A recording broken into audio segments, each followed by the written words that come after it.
زعلت مين في حياتك ونفسك ان هو يسامحك؟ مراتي. عايزة تسامحك؟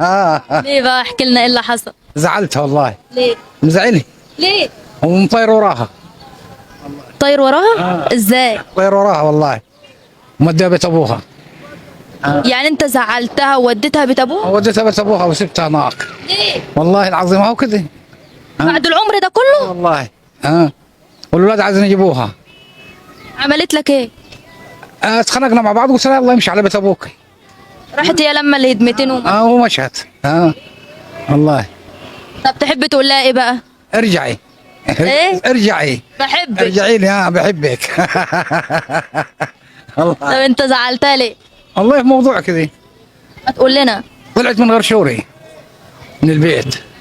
طلعت من غير اذنك؟ من غير اذني. قدرت وراها. هي عندها كام سنة؟ عندها 62. طب ايه يعني عندها 62 ما تطلع، سيبها تطلع. تطلع بشوري المفروض. تطلع بشوري. وايه يعني لما تطلع؟ صعيد كذا. طلعت راحت فين يعني؟ راحت بيت ابوها. والله بيت ابوها. رحت قايل لها خليكي قاعد. خليكي قاعد ما تجيش ثاني. حرام عليك. ما اقول لها ارجعي ديني. ما اقول لها ارجعي. ابعث لها الاولاد يجيبوها ان شاء الله. لا بس حرام عليك، مش كل شويه ارجعي وارجعي وروحي عشان ايه يعني؟ ده راحت بيت ابوها وانت فضلت سايبها هناك. طب المفروض تشاورني. تقول انا رايحه بيت ابوي الاصول. ما خلاص بقى العشره بقى اكيد فاهمين بعضين. ما تنفعش. ما تنفعش. طب اديها رساله كده. ان شاء الله ارجعي لي بالسلامه ان شاء الله. ما اقدرش اعيش من غيرك وكلك حنيه. وايه تاني؟ هي عمود البيت.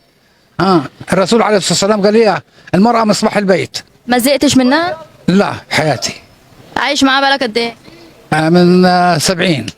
كام سنه؟ يعني بتاع 30 سنه 35 سنه. وما تقدرش تعيش من غيرها؟ لا ما اقدرش. طب ما نبدلها لك.